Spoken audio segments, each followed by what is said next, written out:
नमस्कार मित्रों।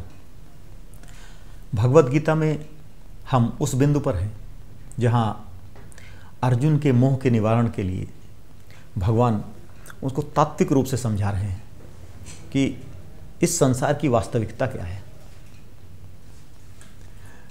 न त्वेवाहम जातु नासम न तम नेमे जनाधिपाः न च नैव भविष्यामः सर्वे वयम् अतः परम्।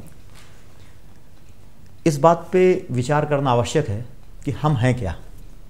हम क्या ये शरीर हैं या हम आत्मा हैं? हम हैं क्या? आज हम निष्पक्ष रूप से विचार करते हैं या विभिन्न धर्मों में जो हमारे बारे में, मनुष्य के बारे में कहा गया है उस पर विचार करते हैं। जो ईसाई और मुस्लिम धर्म है वो ये मानते हैं कि हर प्राणी का जब सृजन करते हैं ईश्वर, अल्लाह, गॉड जिस नाम से पुकारते हैं, वो हर जीव के साथ एक रूह बनाते हैं, एक आत्मा बनाते हैं, एक रूह बनाते हैं और उसे माँ की कोख में भेज देते हैं। और जब व्यक्ति पैदा होता है, अपना काम करता है और जब मृत्यु होती है व्यक्ति की, तो वह जो रूह है, वह आत्मा है, वो अंतिम दिन के लिए इंतज़ार करती है अपनी कब्र में पड़े हुए। और अंतिम दिन उसके कर्मों का फैसला होता है। अगर वो कुरान के हिसाब से कर्म किए हैं या बाइबल के हिसाब से कर्म किए हैं तो उसको जन्नत देते हैं, और अगर उसके हिसाब से काम नहीं है तो उसको जहन्नुम देते हैं। एक ये थ्योरी है। दूसरी थ्योरी सनातन धर्म की है, जो भगवत गीता में भगवान कृष्ण बता रहे हैं कि आत्मा अजर अमर है और आत्मा न पैदा होता न मरता कभी। जो शरीर है वो नष्ट होता है। जैसे हम मोबाइल को देखें तो एक मोबाइल हम लेते हैं और उसमें हमारी सिम होती है, हमारी एक आइडेंटिटी है, हम क्लाउड पे बना देते हैं उसको। मोबाइल हम चेंज करते रहते हैं लेकिन वो हमारी आइडेंटिटी कंटिन्यू रहती है। भगवान कृष्ण कहते हैं कि जो व्यक्ति है, मनुष्य है, वो आत्मा है, जीव है, जो अनंत काल से जन्म ले रहा है। ऐसा कभी नहीं था, न त्वेवाहम जातु नासम न तम नेमे जनाधिपाः। ऐसा कभी नहीं था कि मैं नहीं था कभी, या तुम नहीं थे अर्जुन कभी, या ये जो राजा लोग हैं ये कभी नहीं थे। और ऐसा नहीं है कि आगे ये लोग नहीं रहेंगे। आज मैं कृष्ण के रूप में हूँ, तुम अर्जुन के रूप में हो, ये लोग इस रूप में। पहले हम किसी दूसरे रूप में थे, किसी अन्य जन्म में थे, हमारा नाम कुछ और था, तुम्हारा नाम कुछ और था, आगे किसी और नाम से हम पैदा होते रहेंगे। ये सतत श्रृंखला है। अब हम विचार करते हैं कि दो सिद्धांत हैं। एक पुनर्जन्म का सिद्धांत, सतत जीवन की श्रृंखला। दूसरा, ईश्वर ने हर शरीर के लिए एक आत्मा बनाई और वन टाइम है ये। इन दोनों में कौन सा सिद्धांत सही है और तार्किक है? अगर हम मान लें कि बाइबल या कुरान का सिद्धांत एक सही सिद्धांत है, तो प्रश्न ये उठता है कि अल्लाह क्यों किसी आत्मा को सांप में भेज देता है, बिच्छू में भेज देता है, छोटे मोटे जीव बना देता है। किसी आत्मा को, किसी के लिए वो आत्मा को वो मनुष्य बना देता है। किसी को क्यों वो गरीब के घर में पैदा कर देता है, किसी को अमीर पैदा कर देता है। किसी को उसने ऐसा पैदा कर दिया कि पैदा होते ही उसको सारे सुख सुविधाओं से युक्त है, सारी चीज़ें उसके पास हैं। दूसरी जगह ऐसी घर में वो पैदा हो गया जहाँ उसके पास खाने को नहीं है, मूलभूत संकट उपलब्ध है। किसी को अल्लाह ने क्यों अंधा पैदा कर दिया, लूला लंगड़ा पैदा कर दिया, बीमार पैदा कर दिया। किसी को क्यों सारी शारीरिक शक्तियों से युक्त बना दिया।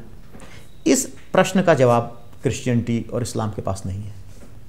वो कहते हैं भाई ईश्वर की यही मर्जी थी, यही किया। तार्किक उत्तर नहीं है। अगर ये बात आप हिंदू से कहोगे, हिंदू धर्म में कहोगे, सनातन धर्म में कहोगे, भगवान कृष्ण से पूछोगे, तो ये कहेंगे कि आपने जैसे कर्म किए उसके हिसाब से आपको आपका जीवन मिला है। आपने अच्छे कर्म किए तो आपको अच्छी जगह जीवन मिला, आपने बुरे कर्म किए तो आपको बुरी जगह जीवन मिला। जीवन में आपके साथ अच्छी और बुरी दोनों घटनाएं घटती जाती हैं, जो आपके हाथ में नहीं होती, जिनका आपके कर्मों से कोई संबंध नहीं होता। वो आपके पहले किए हुए कर्म हैं जो कि आपको फल दे रहे हैं। यह एक तार्किक सिद्धांत है, जो तार्किक सिद्धांत हमें दिखाई देता है, जिससे ईश्वर की व्याख्या होती है। ईश्वर न्यायप्रिय दिखाई देता है। अगर हम पहले सिद्धांत को माने तो हमें ईश्वर कोई अपने मन से मनमानी तब का काम करने का दिखाई देता है, वो न्यायप्रिय दिखाई नहीं देता। लेकिन यह सिद्धांत ईश्वर को न्यायप्रिय बतलाता है, ईश्वर की जैसी संकल्पना है उस तरह का बतलाता है।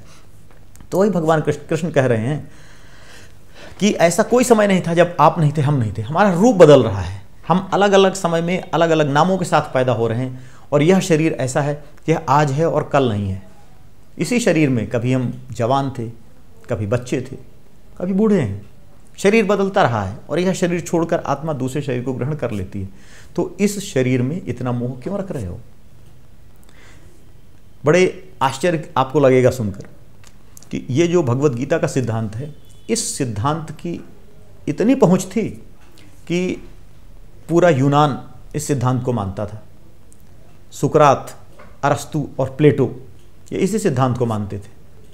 प्लेटो ने अपनी मेनो नामक किताब में यह लिखा है कि ज्ञान हमारी पूर्व जन्मों की स्मृति है। इजिप्ट में भारतीय सभ्यता, भारतीय संस्कृति के ये सारे अंग वहाँ थे। ईरान के अंदर तो थे ही, इंडोनेशिया तक ये फैले हुए थे। एक तार्किक सिद्धांत था, एक दार्शनिक सिद्धांत था जिसे पूरे विश्व ने माना और बड़ी इसमें वैज्ञानिक रिसर्च भी हुई हैं और कई किताबें लिखी गई जिसमें 1000-1500 ऐसे लोगों को लिया गया जिनको पिछले जन्म का कुछ याद आ गया और उन पे बड़ा डिस्कस और डिबेट किया गया और दिखाया गया कि हाँ जी पिछला जन्म है। और ये किताबें ऐसे लोगों को द्वारा लिखी गई हैं जो मोस्टली क्रिश्चियंस थे, जिन्होंने इस पर रिसर्च किया है, जिन्होंने इस पर विचार किया है। तो चूंकि क्रिश्चियन था तो पहले से उसके दिमाग में ये नहीं था पुनर्जन्म होता है, लेकिन इस सब के बावजूद उन्होंने माना कि हाँ पुनर्जन्म होता है। तो अगर हम पुनर्जन्म की थ्योरी को मानते हैं और पुनर्जन्म वैज्ञानिक रूप से हम सिद्ध कर पा रहे हैं तो इससे ये सिद्ध होता है कि भगवत गीता में जो लिखी हुई बातें हैं वो सही हैं। भगवत गीता में ये लिखा हुआ है कि यह हमारा जीवन इस पृथ्वी पर हम एक निश्चित समय के लिए आए हुए हैं और जो भी कार्य हम करेंगे वह कार्य हमारे आगामी जीवन को प्रभावित करेगा और पिछले जीवन से वह कार्य प्रभावित भी होता है। इसलिए ज़रूरी है कि हम काम को ठीक से करें, काम को सोच समझ कर करें और जो हम पिछले जन्म में थे उस पर हमारा कोई कंट्रोल नहीं, हम आगे क्या होंगे उस पर हमारा कंट्रोल नहीं, इसलिए इन पे दुख न मनाएं। और अर्जुन कह रहा है कि जिन लोगों को हम मार देंगे ये लोग मर जाएंगे, अनाथ हो जाएंगे। वही भगवान कह रहे हैं कि अगर तुम नहीं मारोगे तो क्या ये नहीं मरेंगे, क्या ये अमर रहेंगे? तुम्हारे पास कोई गारंटी है इस बात की कि ये लोग जीवित ही रहेंगे? ये पहले भी थे, जब तुम नहीं थे तब भी ये थे और जब तुम नहीं रहोगे तब भी ये रहेंगे। आज इस रूप में है, कल किसी दूसरे रूप में रहेंगे, इसलिए इन्हें रहना ही है। इसकी तुम चिंता मत करो, तुम ये देखो कि तुम्हारी ड्यूटी क्या है, तुम्हारा काम क्या है। अगले श्लोक में भगवान कह रहे हैं कि देहिनो अस्मिन यथा देहे कौमारम यौवनम जरा तथा देहांतर प्राप्ति धीरः तत्र न मुह्यति।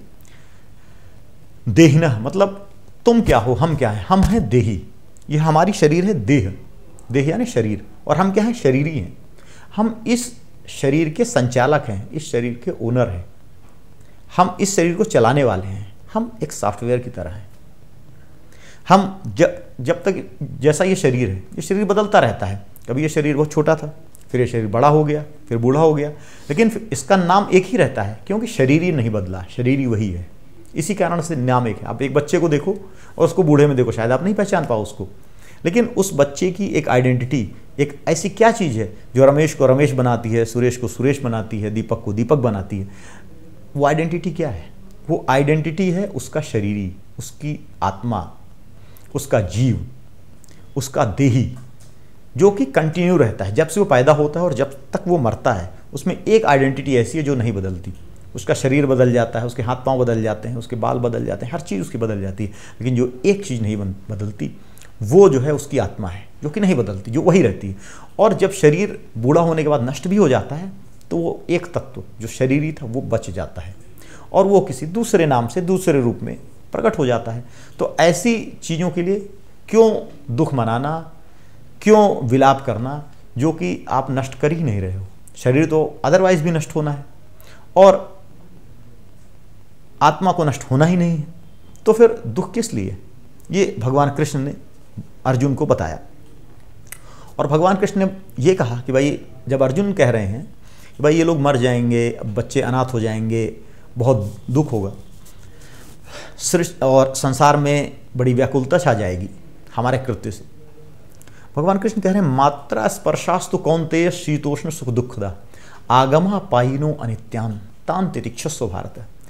जब मात्रा स्पर्श, मात्रा मतलब हमारी इंद्रियों और विषयों का जो स्पर्श होता है वो सर्दी गर्मी सुख और दुख देने वाला होता है। तात्पर्य यह है कि हम जीवन में कुछ ना कुछ इच्छाएं रखते हैं, हर व्यक्ति रखता है। अगर वो इच्छा पूरी होती है तो हम खुश हो जाते हैं, इच्छा पूरी नहीं होती तो हम दुखी हो जाते हैं। जैसे कभी सर्दी बहुत पड़ती है तो हमें ठंड ज़्यादा लग जाती है, तो समस्या हो जाती है। गर्मी ज़्यादा पड़ जाए तो भी हमें समस्या हो जाती है। इसी तरह से जो हमें हमारी इंद्रियों को सुख देने वाले होते हैं उनसे हमें अच्छा लगता है, जो हमारी इंद्रियों को दुख देने वाले होते हैं उनसे हमें खराब लगता है।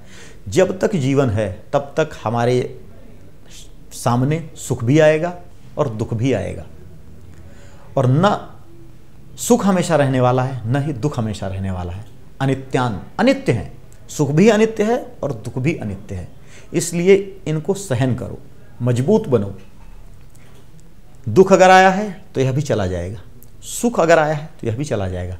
न सुख में ज़रूरत से ज़्यादा उछलो, ज़रूरत से ज़्यादा खुश हो जाओ, बिल्कुल नहीं।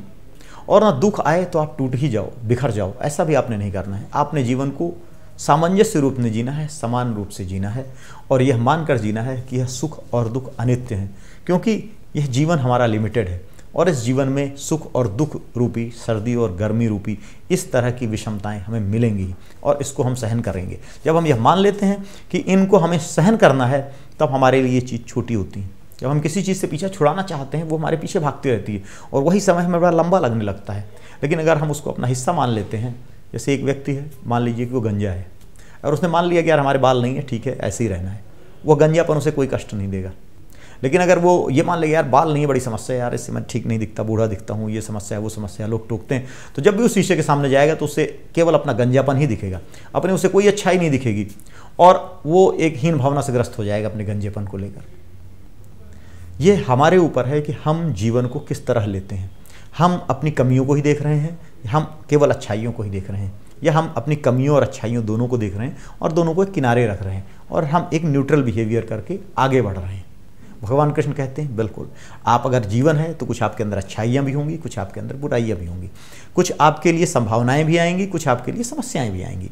यह जीवन का अंग है और इनको सहन करो, इनमें समत्व भाव रखो और जीवन को आगे लेकर जाओ।